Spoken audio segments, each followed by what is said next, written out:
Welcome to the On Texas Football Wednesday night live stream. I'm Bobby Burton, joined by Rod Babers and CJ Vogel, brought to you by the Texas Electricity Ratings.com website. I'm sitting in tonight for Ray Peters. Ray is out on vacation. Ray lives in Belton, by the way, William Niche. So, hey. Yeah, don't forget about that. But hey, guys, good to see you guys here tonight.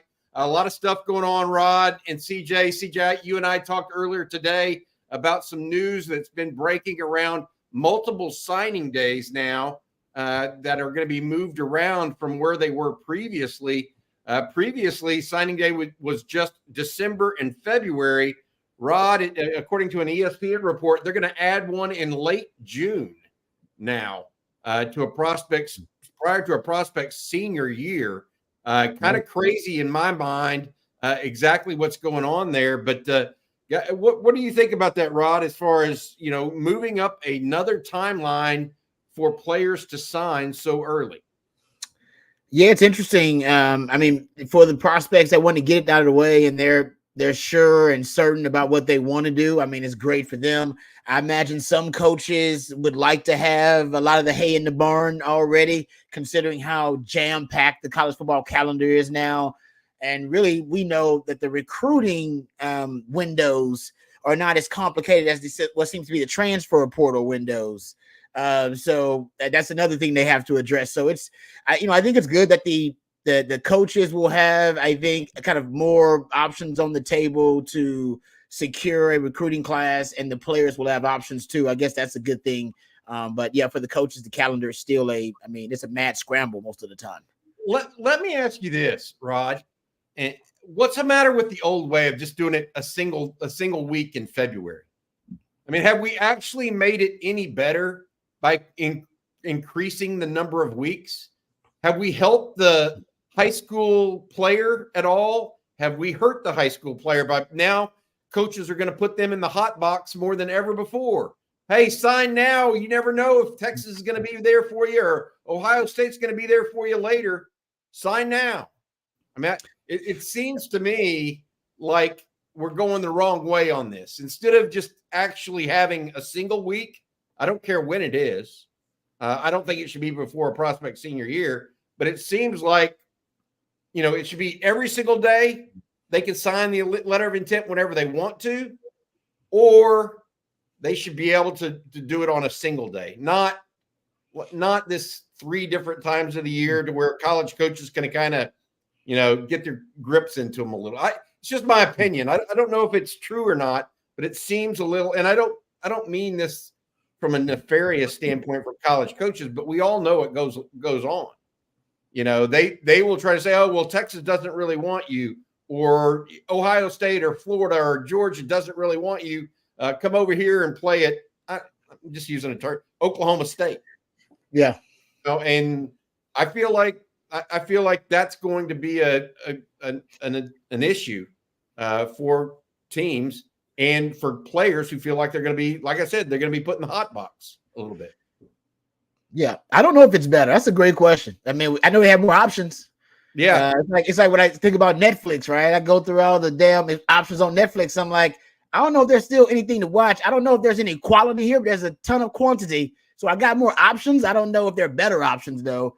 And I think what you're talking about, man, they just have more options. I think it goes with the having the player empowerment movement too. I mean, this is a player friendly move. I think it's giving the players more opportunities to either get the process out of the way because it's bothersome, or they can exhaust the process all the way to the end if they want to. And then we know after they make their commitment, hell, if they decide to make the choice, they can just transfer. So, I mean, so for the players, I do think it's better because you got a lot of kind of fail safes along the way, along your path in case you make the wrong decision or your circumstances change. But yeah, that's a great question. Overall, I don't necessarily know if it's better, but you do have more options. You have options, but now coaches have to be on call 3 months instead of just those 2 months leading up to signing day. That's fair. They thought that recruiting was broke when they had just one signing day, and they're finding out that it wasn't really broke. It's just always going to be crazy. Recruiting is always crazy. They tried to make it thinking They had an idea to make it less crazy, and it didn't. And Yeah. so they're, instead of going back to what they had, they're going to try to fix it again and find out it's messed up altogether. Recruiting is a crazy topic, and to think that you can kind of corral it, I think is one of those,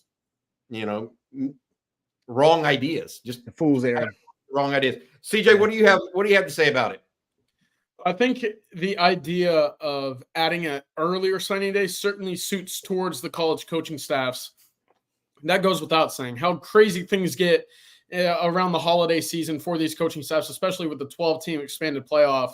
It's almost an impossible time to battle or juggle the portal, filling out your recruiting class, and then going into what you expect to be for a number of coaches the postseason. And whether that just be one game or 3 games, that's a tough thing to do when you're still trying to fight to keep your class together while your rivals, whether it be in-state, in the region, or not in your conference, are now done and looking to get their class solidified and on to the next year. I think that's something that for coaching staffs, it would be great for them to knock out recruiting all in one spot.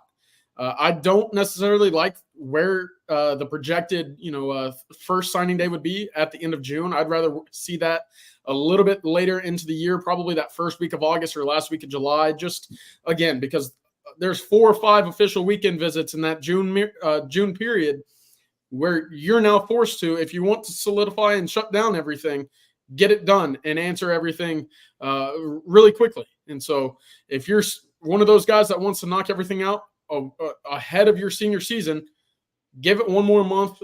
Let them do it at the end of July and or early August. And I think that would be the great spot there, because we've seen staffs like Texas that like to fill up early in the summer and really try to pack away their recruiting efforts so they can focus solely on the season, because they have the ambitions and the drives to go play extra games in the postseason afterwards. So I think it's a good idea for a lot of the players. Again, we talked about it earlier, Bobby. I don't think a lot of players will sign in June.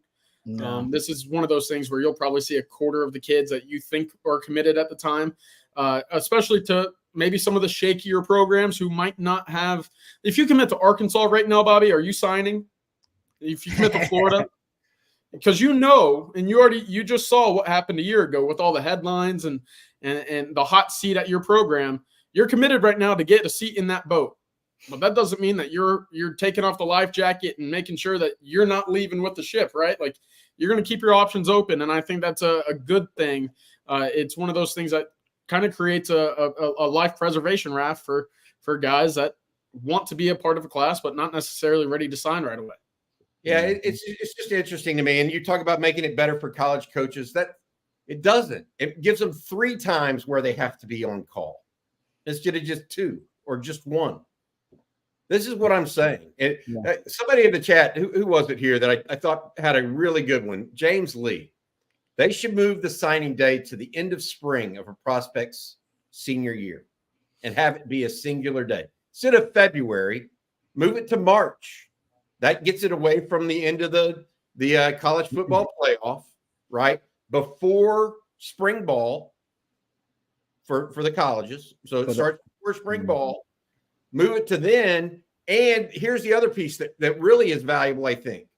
By then, all the coaching movement's over.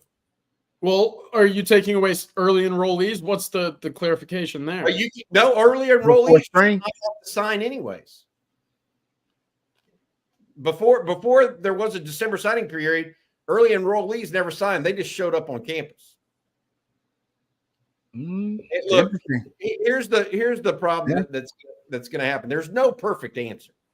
That's the fallacy of it all. There's no perfect answer to this, and so having more does not make it better. To Rod's point, quality over quantity is my thought process there. Great point. Guys, look, we're going to have kids who have signed their NIL contracts before their senior football season that might end up opting out of their senior high school football season because of this. Oh, coach, I don't want to go in because I might get injured, and that might, affect my NIL. I think that they're looking at this entirely wrong. Instead of speeding up the process, they should be trying to push it back. That makes that allows the players and the coaches to have the most information possible at the latest period of time. That's my thought process. And maybe you have a signing period, CJ, to your point, only for early enrollees in December and for junior college signees or the portal, but not for everybody out there. Yeah. That's where I'm a little different. Look, here's the reality. DeAndre Robinson changes from Texas to Florida, right? Why did he change from Texas to Florida? Because of an assistant coach move. That assistant coach move would have already happened if signing day was in March. Yeah. Instead of June. I mean, they really don't even know who. I mean, what 20 to 30% of a staff moves on an annual basis on an average college football campus. So you're going to say that 20 to 30% should sign a full year ahead of time? I feel like it's setting yourself up for more problems than what you got. All right, sorry to go on my little rant there. That was good. Thank y'all's questions today. We don't have a lot to talk about, although Brock Cunningham might be the guy that we need to talk about a little bit because you think he could play tight end, Rod Bailey? He's tough. Hey man, he's tough. He's got an edge to his game. We know that.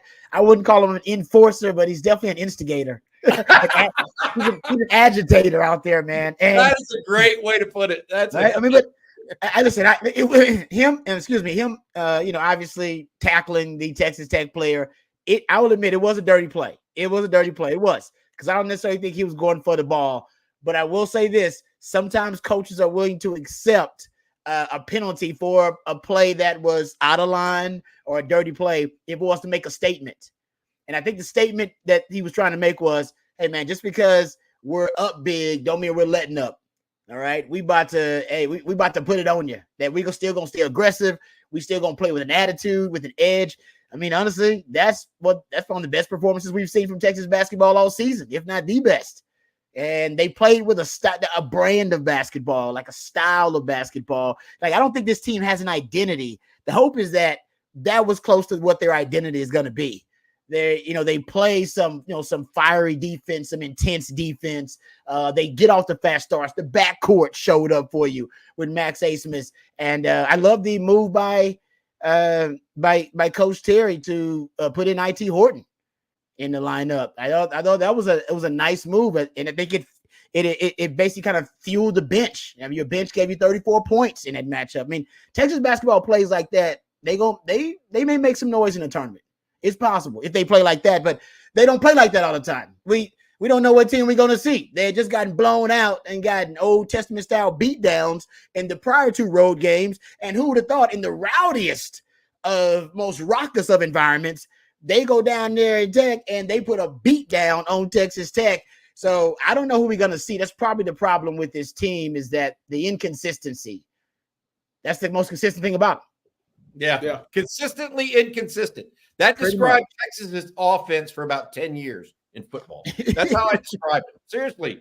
I mean, they'd have, weeks where they looked like they couldn't lose, and then the next week they wouldn't get 3 first downs. that literally 10 years of my football following life, that felt like I was talking about Texas football. The one thing I would add to that about Brock Cunningham and all of that, what went on last night, CJ, I thought it was woefully appropriate that it happened in Lubbock. And you know what? Sayonara, Texas Tech. What do you think, bud? Yeah, I mean, we don't really necessarily see Brock Cunningham as an enforcer too much, but whenever he opts to play the heel for Texas, he's a darn good one, that's for sure. And to do so on the stage in Lubbock, where Texas Uncut released a video years ago of Chris Beard's squad at the time walking back into Lubbock for the first time, and just hearing the Tech fans around them, welcoming them to Lubbock.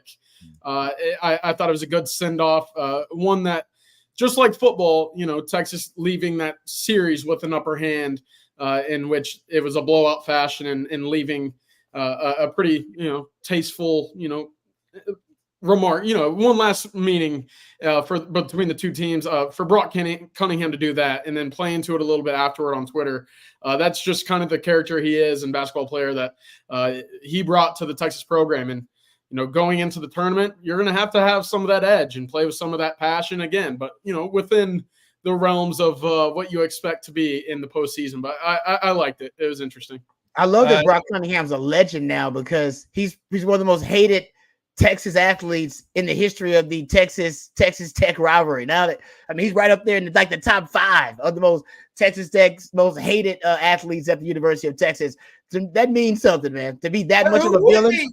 Hey, who would be number 1 for Texas Tech? I mean, Tony Bracken's decapitated someone. Hey, that's good. Man, who did? Remember Quandre Diggs? Who did Quandre Diggs knock out of the game? Pat Mahomes. Patrick Mahomes. He did. Yay, that was a nice one. I mean, that was a good one. Bracken's Diggs, and now Brock Cunningham. Oh, you know what? Lil Jordan Humphrey caught that game-winning TD. Oh, that was nice. Yeah. That was nice. Here's the problem with all of that. It still doesn't make up for freaking Michael Crabtree. Not even close. Hey, listen, it. Hey, Bobby, I'm still pissed off about 2002, okay?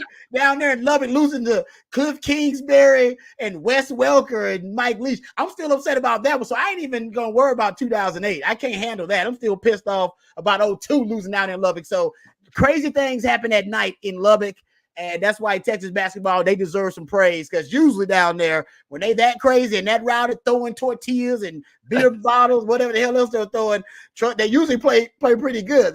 Texas basketball put a whipping on them. Hey, was Wes Welker as good as you thought? Did y'all know he was that good? No, he was.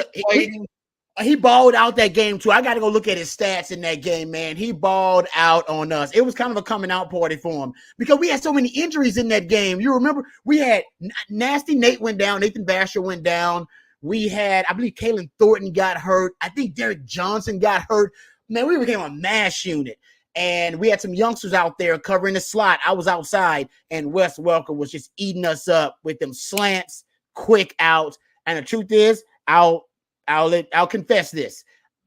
I blame myself for that loss because the offense was killing it. It was an old-fashioned shootout. Our offense could not be stopped. Our defense was out there getting worked, and it was because Cliffy was on with Wes Welker. I don't remember the stat line. I'll go look it up. But all those injuries, I should have went to Coach Aquina because I knew how to play the slot. I'd played nickel before, and I was the leader of that secondary. I should have went into Coach Aquina and told him, I got Welker. I'll take him. Because we were just playing a lot of man coverage anyway. Plotter should have played a little bit more zone, would have been okay. But I should have stepped up there. That was, to me, that was one of my biggest regrets, is that I should have went to Coach Aquina in that game and went, hey man, let me take Welker. At least I would have done better, I think, than the youngsters did. And I ain't saying I'd have shut them down, but I think I'd have made more plays and we could have won that damn game and went to a BCS game. So, Rod, I don't think you want to hear it, but 247 all-purpose yards for Welker in that game. I'm telling you, his draft. I'm telling you, if he would have been, because what is he undrafted? Was he an undrafted free agent? No, I think he was drafted. I think the key with him was he had no scholarship offer to a major conference school until Mike Leach called him on either day of signing day or day before signing day and offered him. I think he was drafted, though. No, he was undrafted. He was undrafted? He was undrafted. You want to know how I know he was undrafted? Because that highlight reel would have been all Texas. It would have been just Texas. It would have been just running up and down the field on Texas all the time. That's why I was like, no, he was undrafted. Yeah, exactly. No, man. You're right. Mike Leach saw something special, and Bill Belichick, two of the GOATs, was like, no, that dude can play. So that's like I said, that's on me, Longhorn fans. I'll take that loss. That's L was on Rob B. I take a few of them. Hey, I thanks for talking about that a little bit, guys. I want to say this is called. I want to segue to something else. This is called On Texas Football. So the state of Texas, obviously near and dear to all of us. The folks out in the Panhandle fighting the forest fire, or what? Not even a forest. The desert fire, the haboob, or whatever they're calling that out there. Our thoughts and prayers with you guys as you're going through this, hearing the entire towns are having to be evacuated is just heartbreaking. I know some people have started coming up. Some of that has passed them now, and so they're back at home and stuff. And so I just want to say I've been checking on the news stations, et cetera, Twitter, trying to read all I can about it. Just know that those of you out that way, we're thinking about you because it's definitely something nobody wants to see it. Early this morning, the fire itself was as large as the city of San Antonio. Oh my God. As large as the city of San Antonio. Just heartbreaking stuff. I want to bring this in. Todd Lacey says, I played basketball against Brock's dad in high school. Well, Brock's dad was from Fritch, Texas, Sanford Fritch, up in the Panhandle. And he was one of the towns, I believe, that got evacuated. Todd, Ed was an offensive tackle at Texas, big left tackle, 6'8" in college. Yeah, he was one of the big guys. Stan Thomas and him. I don't know if you remember him or not. First round pick of the Chicago Bears was the other tackle there as well. All right, got some other questions we're going to get to and talk a little bit more about tonight. But first, I do want to say thank you to our sponsor, TexasElectricityRatings.com. TexasElectricityRatings.com is a site that allows you to comparison shop your ratings package. So if you're in a deregulated big city like Houston or Dallas and can actually choose your plan, go to TexasElectricityRatings.com and they will have it lined out for you, which ones may be the best based on your usage and availability. That's TexasElectricityRatings.com. They want me to tell everybody, hook them, and thank you for checking out TexasElectricityRatings.com. All right, let's get back to the chat and questions. Feel free again to fill them up. We got plenty of time here. I'm going to bug CJ and Rod as much as possible with some things. CJ, here's one for you. Do you think Kendall Weaver, the guard, whatever you want to call him, man, we need a nickname for him because he plays good enough defense to have a nickname. He's like a glue. He's like sticks to people like glue, yet he's still super athletic. I don't know. Do you think Kendall Weaver could play D1 football? Jeff Carey, thanks for the super chat. Yeah, it's one of those fun debates that you talk about all the time, whether it be football or basketball players going back and forth with one another. Rod, I'm sure there were guys back in your day on the basketball court that thought they could come out and be a wide receiver or tight end or DB, and football players just the same. You know, they learn one fancy dunk and think that they can lace them up on the weekends and go play for Coach Terry. You know, that's how that goes. Listen, Kendall offensively and the way that he's able to change direction so quickly, it is impressive.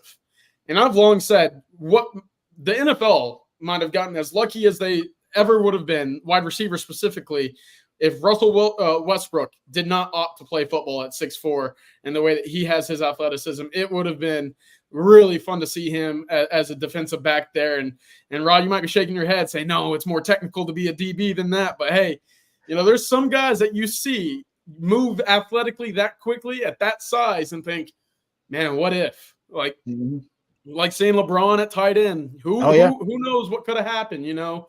But man, that's one of those things I love to kind of sit back and think about the hypotheticals and what else could have happened. But Kendall Weaver athletically is one of the most impressive basketball players to come through Texas, not only because of what he's able to do defensively, but man, those hops, he can jump through just about anybody that he meets at the rim. It's really impressive what he's able to do. I had a long back in my day. Remember James Thomas? He used to always claim he could go out on the football field and play DN or something. James Thomas, but he was tough like that. I ain't gonna lie. James Thomas was tough. He was from New York, I think, from the East Coast. He was a tough mofo. He probably could have, but I know everybody believes they can do that. I remember, seeing those guys go to Gregory Gym, and there are a few guys, honestly, like a Roy Williams. Some of them dudes are freaks. I mean, they really can. They look like they could translate over. They probably would be coming off the bench. But I remember a few dudes I played with. Roy Williams could go. I mean, that dude was a great athlete. Track, football, basketball. He was one of them. So some of them guys I think could have done. Have you ever seen Allen Iverson's football highlights? Bro, I saw him in high school. Did you really? Oh, yeah. Man. Dude, I know he played quarterback, but that dude could have played corner or wide receiver in the league. I believe tremendous punt returner. Tremendous punt returner. Yeah. Bobby, here's one for you. He had 109-yard. I think it was him. Had a 109-yard interception return as a safety. One time, I mean, he did a lot of. Allen Iverson was this freaky freak. Yeah. But you could tell that. I mean, that wasn't. You could. I mean, he needs to be playing a sport where he needs to be running and jumping, and I mean, he's got unbelievable hand-eye coordination. Yeah, I mean, just the crossover. Yeah, it's unbelievable. Yeah, and so he was made for that. But he was also a pretty good quarterback. Not unlike, I'll tell you who he was very much like is Vince Young. Not as tall. Not as tall as Vince, right? But that same kind of style. Really, he has like Vince's throwing motion was unconventional, right? Yeah, I think it's fair to say. Allen's was unconventional as well. But just both of those guys, just freaky athletes. All right, let's keep going here. It looks like, according to some folks, that Texas is going to win the women's basketball game that's going on right now. James Lacey kind of keeping us up to date a little bit on that. Appreciate that very much. And please let us know in the chat if you guys see anything like that going on. Also, got some more questions coming up as well as some comments that I want to get to. Hey, talking about hated people for Texas Tech. This is a pretty good one from a recent day. Oh, yeah. Chris Warren literally, I mean, what did he run for? 250 that day? Something wild like that. CJ, were you in school at that time?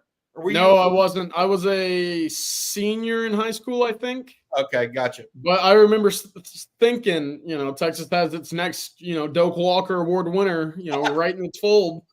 Chris Warren, I told you, there might not have been a player I was more excited to see from end of a season through the offseason and then back into the upcoming season than Chris Warren was whenever I was in high school. I don't know. That was back in the dark days of Texas football where he looked like that one game he was going to be a beacon of hope, and it fell a bit flat there. Yeah, absolutely. Hey, Rod, we were talking today, me, Jerry, and CJ Vogel got together for the state of the program. And I asked everyone, what is your one strength of the football team heading into this spring practice? What is the one strength for if you had to choose one over everything else? I'll tell you what everybody else said after that. Over everything else. One strength over everything else. That's good. That's really good. Hey, you can go really abstract here and pick Bert Auburn if you want. Right. And we're not talking. Are we talking? Okay, we're talking about just projecting for the season, right? What we think is going to be a guaranteed strength, no doubt. Yep. Oh man, that is good. I mean, it should be Quinn in the passing game. That's what it should be. Hey, that's 2 votes for me. It should be. That's what I went with. I didn't call it you went a little bit different though, Rod. You went passing game. I went quarterbacks. Okay, I can see that. That's a little bit different. Yeah. Because that then includes the running backs as well as the receivers and the tight end. Yeah, I'm just going with I'm just going with the proven commodities they brought in at wide receiver, and then the ones they already had unproven commodities they have on the roster. And I'm talking about the passing game because if Quinn's going to go. You talk about it all the time, but he's gonna go 1-1, right? Overall, he ain't gonna do it handing off the football. Right? You're gonna, you know what I mean? He's gonna do it showing off that he can touch every blade of grass on the football field, can make all the throws, can go deep into the progressions, can put the cape on when he needs to. That he's got the clutch gene, they can show it all off, and he's gonna do that via the pass with the passing game. So that's why I'm thinking it's got to be Quinn. It should be Quinn. If it is Quinn, Texas got a chance to win the SEC. It should be Quinn. Mm-hmm. Yeah. But I could go. I said that plus Arch Manning, but I hear you on the passing game. What were you going to say next? Well, I was going to say also it should be that O-line too. That O-line. Is that a 1.5 for me? Is that what you said, CJ? I said the offensive line should be it. Okay. You 4 to 5, Cam Williams, you have an idea of what he could be. I think that's the unit that leads your way offensively. Yep. If it's not Quinn, it should be O-line. I like CJ. I could have went with O-line too, honestly. I agree with that. Your first answer was correct, by the way. Don't let the young whippersnapper sway you. There. The chat looks hot right now. Just Hey, saying. I want to add this. Jerry Hamilton actually, Rod, I thought you'd find this interesting. Went with safety. Said that he thought safety because he thinks Derek Williams, and he included Jade Barron in that. Okay. Right? And then Makuba. Jade, you got 2, 3-year or 4-year starters, 3-year starters. That's and true. Jade and Makuba. And then you add a young guy like Derek Williams and a guy like Michael Taft. That's true. You all of a sudden have not only top end guys, you have some depth too. So that's not bad. I like that. I think all three of those play into it, right? And play into the answer, I think, of what we could all consider that. All right, next question. Again, we have time for all the questions you guys want tonight. It's kind of a free form. I'm sitting in for Ray Peters. Ray, guys, Ray is retired, but he is the resident retiree on our staff. And he is actually taking his beautiful wife to a once-in-a-lifetime trip right now to the south of France. Oh, wow. Classy, dude. Man. He went big. Wow. He went big. So we're really proud of Ray and happy for him to get to go do it like he had before. All right, I got another thing here for you. This is from David Keith Williams. We were talking about women's basketball just a second ago, and this is the truth, guys. There are 6 women's teams for the University of Texas that are currently ranked within the top 7 nationally of various sports. And that doesn't include, I don't know, volleyball that just won a national championship, probably. What's women's rowing, 1 or 2? I mean, golf. I mean, it goes on and on. Rod, I want your thoughts on this because you actually were in the building as an athlete, right? And you saw success. You all saw success your own on the football field. Yep. But when you were there, they had good basketball teams. They had different teams were playing well. Yeah. That really helped lift everybody's expectations or lift everybody's spirits. Like from the outside looking in, you would think we've all been part of those teams, right? Where, everybody's pulling for one another and a rising tide lifts all ships. Mm-hmm. Was it that way? And is it that way truly? Or is that more in just a fan's head? No, I think it is. I think lately, I think it is a different generation. And I think it's a newer phenomenon. When I played, every now and then we would end up going to some of the women's games, and we'd go to, a volleyball game, or we'd go to a women's basketball. It was rare though. It wasn't we did all the time. Now I see guys and gals from different sports supporting the other sports all the time. We'd get out to a baseball game every now and then. We'd go to a Texas basketball game. It wasn't something we did a lot of. I say now I see them doing it a lot more. I really I see the women, I see the men, I see the men at different women's female sports. I see the women at all the men's sports. So they're doing a great job of that. There is more camaraderie between all of the different sports within the athletic department than there was when I was there. We knew all the other athletes. I knew all the basketball players, and trust me, I knew all the ladies on the track team, of course. Didn't get to know the ladies on the volleyball team well enough. That was one of my goals, and also one of my regrets. I should have dated more volleyball players when I was on campus. You know what I mean? Amazon woman. You never get to meet a woman. Not tall enough, Rod Babers. Exactly. Come on now. No, but you're right. I wasn't. But on campus then, 5'8", but starting cornerback at Texas, that gives me like 4 more inches. You know what I mean? So I at 5'9", I could have dated a volleyball woman at like 6'2". You know what I mean? It would have been all good. So I missed that opportunity. So I never get to get manhandled by an Amazon woman. But anyway, they support each other more than we did. And I think it's a different athletic department. It is, man. I mean, see, DeLaw's Dawson was awesome. DeLaw's Dawson was amazing. And he was all about the student athletes. He did a ton, as much as he could support student athletes.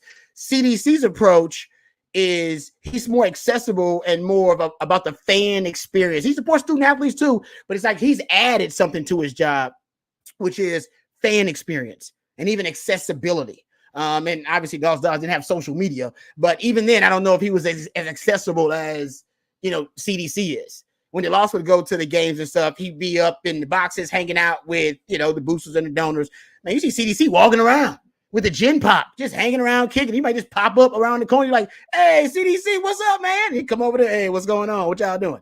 You know what I mean? And he's so accessible and such a common man. I think his approach with the athletic department has really helped the overall camaraderie about, he talks about it. We expect all of our programs to be top 10. And there is kind of, like I said, a newfound like family atmosphere within the athletic department where they support all the other sports. We did not do that as much. We did it sparingly, but like I said, I see it all the time now. I see it damn near every sport I watch. I see players from other sports, females and women going to the men's sports and vice versa. What about this? What about the idea of other teams winning and lifting one another up? Does that make sense? Like if there's a culture of winning across an entire athletic department. Yes. And maybe part of that at Texas during your time was a culture of expectations of winning, right? Mm-hmm. Did that ever play a role or ever come across your thought process, or are you talking about more what was true for you? Yeah, I mean, I think it is kind of a newer phenomenon. I mean, think about it. We never celebrated Directors' Cups back in the day. That's because Stanford always won them, but yeah, that's true. Good point. Yeah. But we didn't even keep up with where we were in the standings. Nobody talked about that. I remember that one. There was a cover of like a Sports Illustrated. Remember where it had Stanford and all of their sports on it, and it had Texas and all sports, and Sims was on. Do you remember this? Yeah. That was, I think they were talking about Directors' Cups or best athletic departments, that kind of thing. That was kind of the first time that we had heard anything about that. When CDC comes, he's preaching it. Directors' Cup, baby. We want it. We want to be the best athletic department in the country, hands down. We're going to add sports to do it, whatever it takes to do it. So I just think it's a different mentality. And yeah, I think that, that rising tide, it does lift all the boats. I do think. Even Sark talked about it, right? Sark talked about when they have these kind of forums where they bring in all the coaches, how, when CDC's congratulating all the coaches on the great seasons. Hey, stand up if you were top 10, stand up if you were in the Final Four, stand up if you won the top. And then Sark talks about sitting down like, man, I got to pick my game up. I want to shout out. I ain't getting a shout out, right? You may have been the reason we didn't win a Directors' Cup that year or whatever, because the football didn't do their part. So I think it's intentional. The culture that he has built there, this competitive culture. It's a constructive competitive culture. But all the coaches are competing now, and they all know, like, hey, top 10 is the standard. Why? Because your boss said it. He said it. And if you ain't in the top 10, then everybody already knows. Well, boss ain't happy. We know that because they not top 10. I'd say this too, since during CJ's time in school, it's definitely changed from when I was in school and then from when you were in school. You and I, Rob, were about 10 to 15 years apart, I guess. Mm-hmm. So my thought process on this, a couple things have happened recently that help even more. Volleyball has become a bigger spectator sport generally. Truly. Okay. So it's the one women's sport that's kind of really taken off, right? Yep. And that's at Gregory. And so a lot of students, it's very easy to get to, easy walk. I actually think moving the Moody Center to where it is compared to the Drum helps that walk.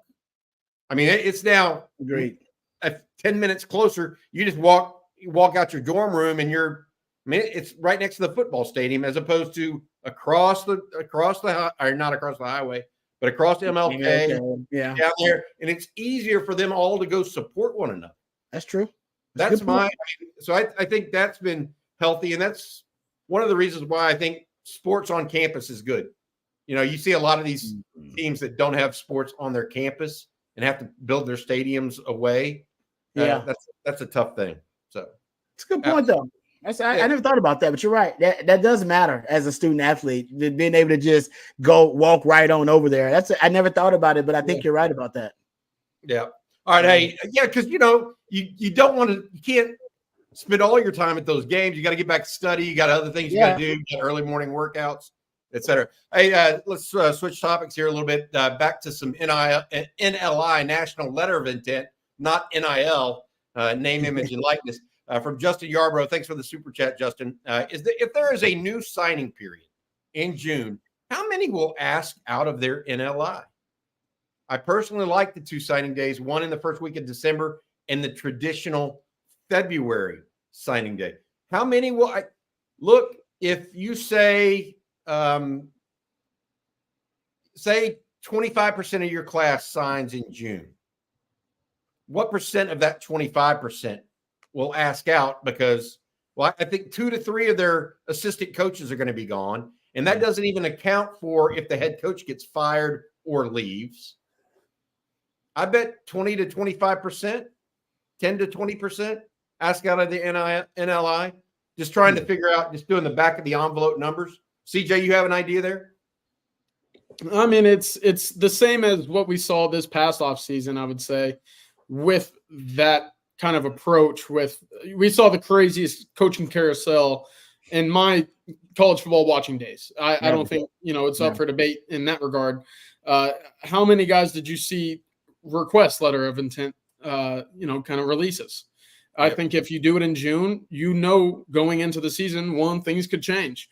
Are you sure you want to be at that university, regardless of if that coach or position coach is going to be there or not? That is what you're going to have to weigh if you're planning on signing in those in that period. So it's going to be one of those things where if you have a great group around you, if you're a prospect, whether it be a family member, a coaching staff at high school, or a trainer, or anybody that's been through the process already, to sit you down and say, hey, you're locking in. There is no more second chances if you put pen to pad in June, because, hey, things change over the next 6 months. Things change over the next 12 months. And if you're ready to lock in and be at the school that you're signing to right now, go do it. If you're ready, if you don't want to deal with anything else, by all means, lock in, get ready for your college career. Just know things are bound to change, and they can change at any moment. Just ask Alabama this offseason. So I think it's, one of those similar situations of no matter when you sign, things could change. But if you sign before the upcoming football season, you're putting yourself at risk to see significantly more variables, hitting the wall, sort of say there. Here's the other problem with it, signing this early. I'm going to just tell you, these collectives, they will be hawks and vultures. I'm just telling you. They're going to have these guys spinning so many different ways on what kind of contracts they sign, and too many families aren't going to have real legal representation. Yep. And that is a bad idea. I know Jerry likes it because he thinks it, like you, Rod, initial reaction, gets some things off the plate early for kids and for coaches. I see too many drawbacks, but if that's the way it goes, we're going to be here to cover it. Speaking of Jerry Hamilton, there you go. Yeah. I'm making this segue right now. Jerry Hamilton breaking some news, breaking news while we're sitting here talking a little Longhorn football. If you don't mind bringing it up, Brandon Brown, a young man that's committed to the University of Texas, has locked in 3 official visits in June. Texas, one of those, obviously, Southern Cal, where he's visited, and also Tennessee, the other. Brown, a defensive tackle out of Eau Gallie, Florida, committed to Texas. One of the very first commitments of the 2025 recruiting class. He will take all of those visits, I believe, in the month of June. Long story short, I think the Texas one, hold on a second, June 10th for Texas. That is going to be one of the big weekends. USC, the 21st through the 23rd. Tennessee, the 7th through the 9th. It looks like they're going to have some midweek visits in June, not just Texas, but other schools, because guess what? Players are out of school. They can do midweek visits, right? They don't have to worry about getting home to be back for school the next day or after the weekend. So big news there. Jerry Hamilton breaking that earlier today. CJ, I wanted to ask you, you were down in San Antonio earlier today seeing Michael Terry, the quarterback, running back, athlete. Does it all. Heights. He does it all, right? What did you find out from him? It's you've been going around to schools in Central Texas, dipped down to San Antonio today. Tell folks a little bit about him. Yeah, awesome kid. He's a football player first, just finished up averaging 11 or 12 points on the basketball court as well. First track meet back last week, ran 10.8 at 6'3" and 205. So the kid is a true athlete by all sense of the word. I know that gets labeled on a prospects at times that where you might not know where he's going to play, and I think he certainly fits into that category at the moment. There's schools recruiting him all over the offensive side of the ball at running back, wide receiver. Some have even mentioned an H-back or tight end, though I think he has a little bit more explosiveness to his game than the traditional sniffer in that regard. I think at the next level, it's going to be wide receiver where he really makes his money. He is 6'3". He doesn't necessarily possess that big twitchy burst that you see at times from guys that Texas likes to recruit at the wide receiver position. But with the ball in his hands, you cannot, knock what he does.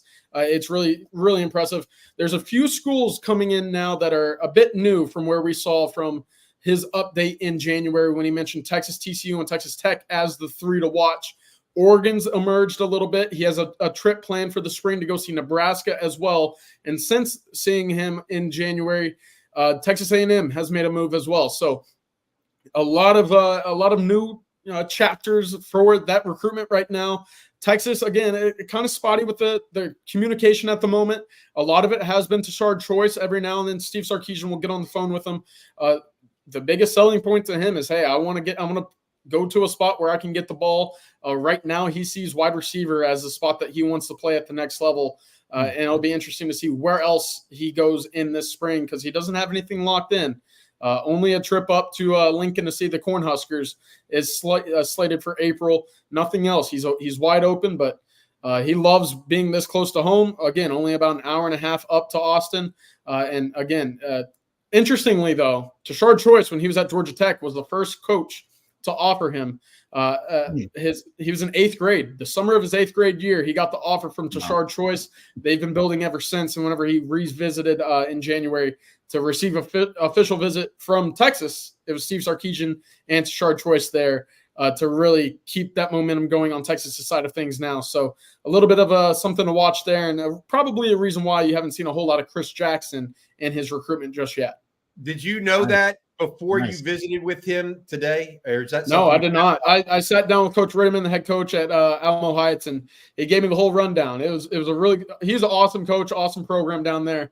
But Coach Ritterman, he kind of sat down and he goes, yeah, you probably didn't know this either, but Coach Choice, he was actually the guy that gave him his first offer when he was at Georgia Tech. And I was like, I sure didn't know that. That's so pretty cool stuff. That's amazing. That's amazing. That's Good crazy. stuff, CJ. Awesome. I appreciate that. He was offered January 20th by the Longhorns during that junior day that the Texas had 100-plus prospects on campus for as well. Hey, we had a quick question real quick. Tracy Jackson asking if Brandon Brown is wavering on his commitment. I think this is a great question, Tracy, and a fair one. But I think it also needs context. Brandon Brown committed to Texas at a time when Bo Davis was the defensive line coach for the Longhorns. Now, Brandon Brown likes Texas a lot, and he has stayed committed. At the same time, he was always going to go ahead and take visits elsewhere during the process. So, context. It's not, oh, he's definitely leaving or he's wavering. Look, there's a long way till signing day.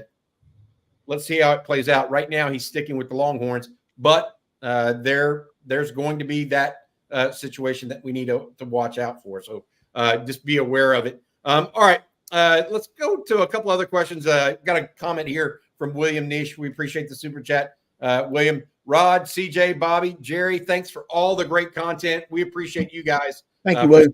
This as well. Thank you, brother. Enjoy it, guys. We really do. All right, here's one for you, Rod. Do you see Sark changing his offensive philosophy once they go to a grass surface? I'm hearing it's in 2026, by the way, Rod. Oh, really? The grass? No, I don't see him changing it. It'll be a fast surface, whatever Texas gets. I mean, Texas is smart enough to know, especially with Sark's philosophy, right? Build the team, speed on the outside, big humans on the inside. I mean, look at Sark's receiving core right now. I mean, hell, man, it's just it's jam-packed with speed all throughout it. Whether you're talking about the unproven commodities or you're talking about the guys they brought in, it's one of the reasons that, we talked about them expanding that circle of trust of wide receivers. So I don't see him changing up his philosophy for that.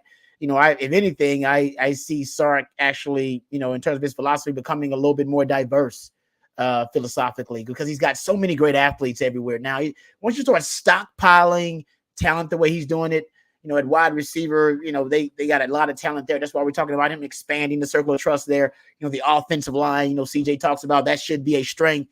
Hell, man, that's why you should play 6-0 linemen at times and break out the Big 12, Big 11 package, because you got an embarrassment of riches of talent on the O-line. There's a reason Sark broke out 2 tailback sets the last 2 or 3 years. And when you got the most talented running back room in the country, and even this past season, we found out, hey, Jonathan Brooks and Jaden Blue and CJ Baxter, that's still a really talented group with a really good coach and that's a short choice. So yeah, you should play more 2 tailback sets. So if anything, I'm expecting Sark's offense to evolve to become more diverse with the talent he keeps stockpiling and piling up at different positions, just to try to weaponize and maximize the amount of talent. So that's what I'm expecting, if anything, for Sark's offense. More diversity going in terms of personnel, in terms of formations. I expect that going forward with Sark.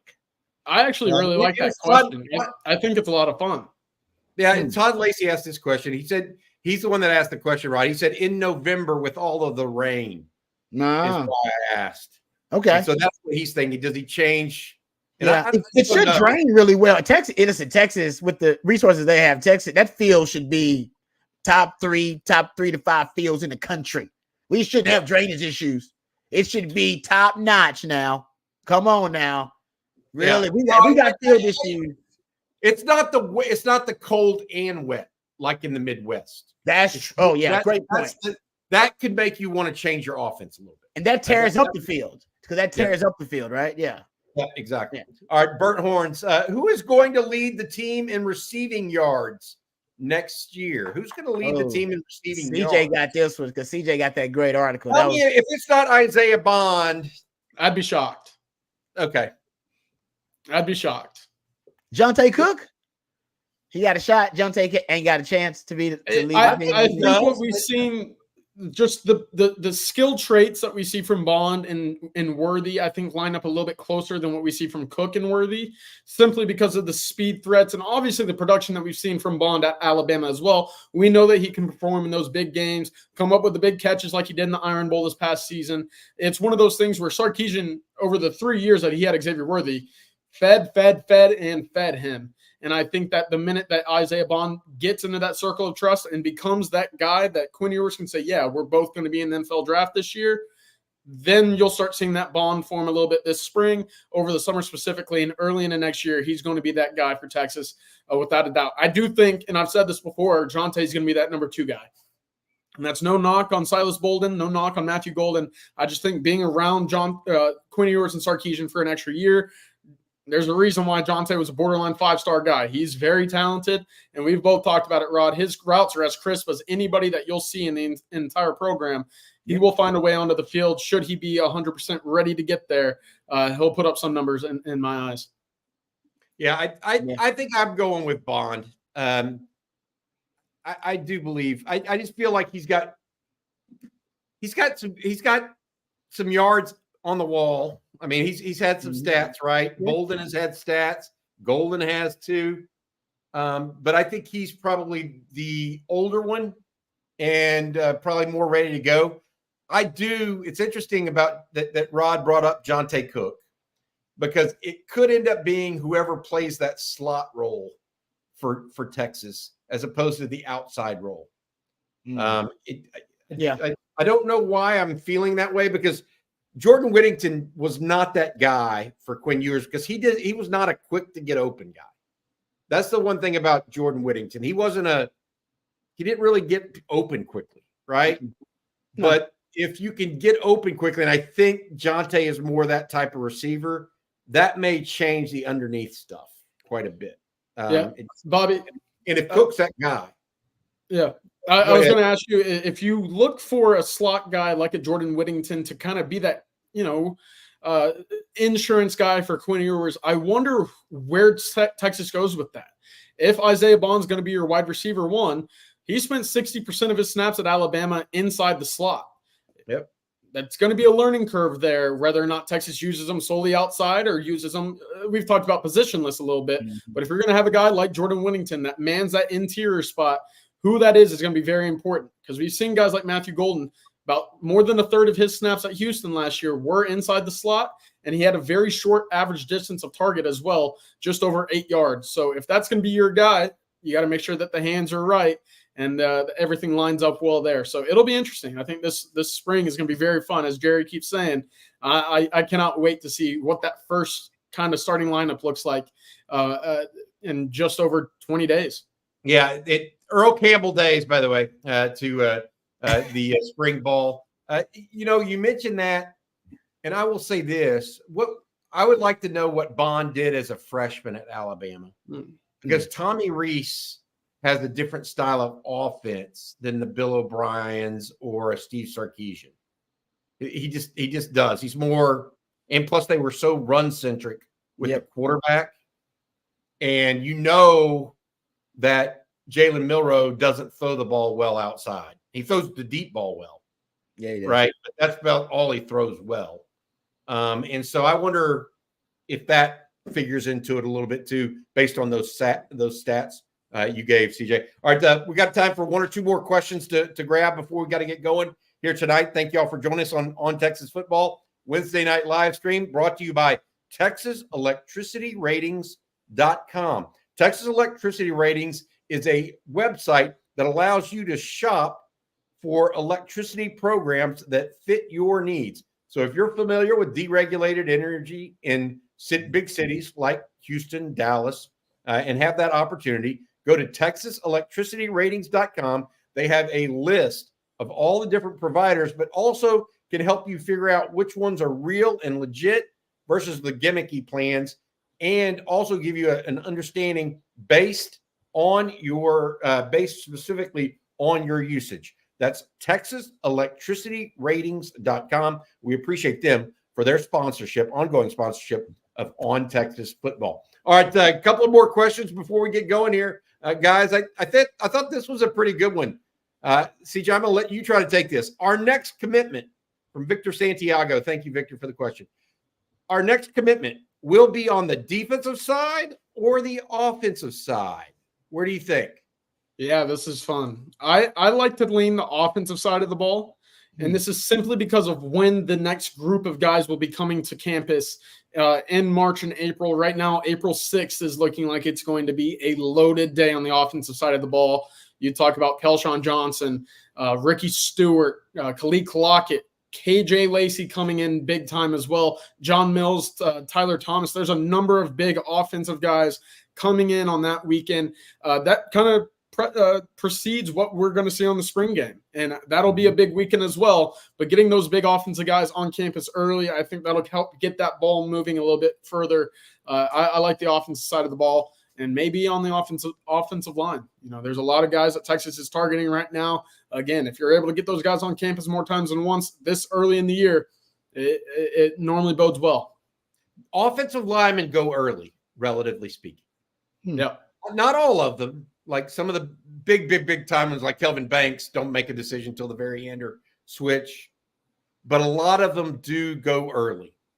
It's usually the quarterback is first, and then the rest of the class kind of goes in because the coaches at big-time programs are trying to find their quarterback first, because that is, quote-unquote, the most important position on the field, right?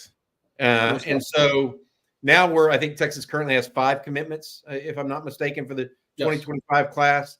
So we'll see what happens next, Victor. I don't know that we have that kind of crystal ball.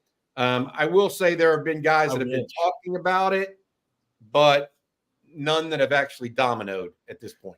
Can you guys predict what position might define the class? Last year was obviously defensive backs, just a ton of DBs. We remember that O-line class from a couple of years ago for Texas, right? That defined that class. Will there be a position that defines the class, or a player? I mean, Arch was kind of the defining player of a class. Like, will it be a player or a position that defines the class? I don't know that it'll be a player. I think it has a chance to be defensive tackle. Yeah, okay. That's exactly where I was going with linebacker as my 1B there as well. Like loaded seven. They've got some guys at linebacker, Rod, that they've got on the hook right now that are bad dudes now. Yeah. Okay. I mean, the good kind of bad. Yeah. No, I got you. I got Bad you. 'Cause you means guys are good. talking about the interior of the guts of the defense, right? Off-ball linebacker, interior D-line. Yes, that triangle. Yeah. Okay. Yeah, that's kind of what I see right now. That doesn't mean it'll end up that way, but that's what it looks like from if you're really trying to guess, do your best guess right now. I like that. Speaking about the interior of that defense, this one comes from Steven Henderson. Do we see Anthony Hill blitzing more from the middle linebacker position because of improved secondary play and edge play? That's a great question. So does that allow Texas to turn him loose actually as a middle linebacker, whereas when he really got after the quarterback last year, he was lined up at edge? Yes, he was. They moved him around. I would say it all depends on, and CJ and I talked about this actually. I think you agreed, CJ. Mm-hmm. Do you find capable, competent, consistent play at the other off-ball linebacker? Because if you do, then I think you can afford to move him around, him be a movable chess piece situationally. If you don't, you're going to need him there to stabilize that interior of that defense, the central nervous system of that defense. And CJ, you said you think that they're going to have that with LaFau, correct? I think he has a higher ceiling at bridging the gap from the pass game to the run game than what you'll see from a Benda or a Blackshear. They're both tremendous in run defense. That's kind of their staple as linebackers.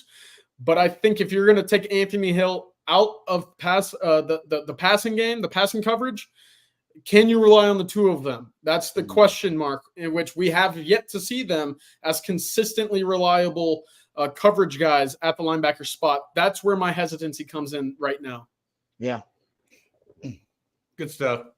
Good discussion, guys. Last one for tonight from David Williams. He added me here, guys. I thought about this before, but don't have the answer. I've wondered what level of mentorship Chris Del Conte provides UT coaches. To my knowledge, he hasn't been a coach. I don't know that he's ever been a coach, and he's definitely more of an administrator. Mm-hmm. One of the good things about, and I'm not saying he has no history of it or what have you. One of the things about him that I think is very big is I actually think that he tries to hire coaches at Texas that don't need that. And I'm not saying he won't help them along the way, but at Texas, it's different than, say, you're at a smaller school where you have to rear your head coach into becoming a head coach. He tends to go with guys that have had that done before, right? It's one of the famous lines, like everybody asks, well, DeLoss Dodds, what are you looking for in a coach? Well, first of all, head coaching experience, because Texas is a different animal, and it requires a different level of understanding of everything that's going on, right? Now, I think a lot of people would say that. But at Texas, it may be particularly true because I don't think learning on the job is something that Texas fans really appreciate. That's the reality, right? And it doesn't matter whether it's, I don't know, tiddlywinks or football. I mean, I just don't think Texas fans really appreciate that idea. And so his mentorship, Keith Williams, I think he's more about his mentorship is what do you need to succeed? Yep. What you need. That's his job, in his opinion. Tell me what you need to succeed, and he'll try to get that done for you. All right, guys, that's going to do it for tonight. Live stream. Thank you all for joining us on Texas Football. I'm Bobby Burton. I sat in for Ray Peters, who's on vacation today or this week. Rod Babers there, as well as CJ Vogel. Thank you also to TexasElectricityRatings.com for sponsoring.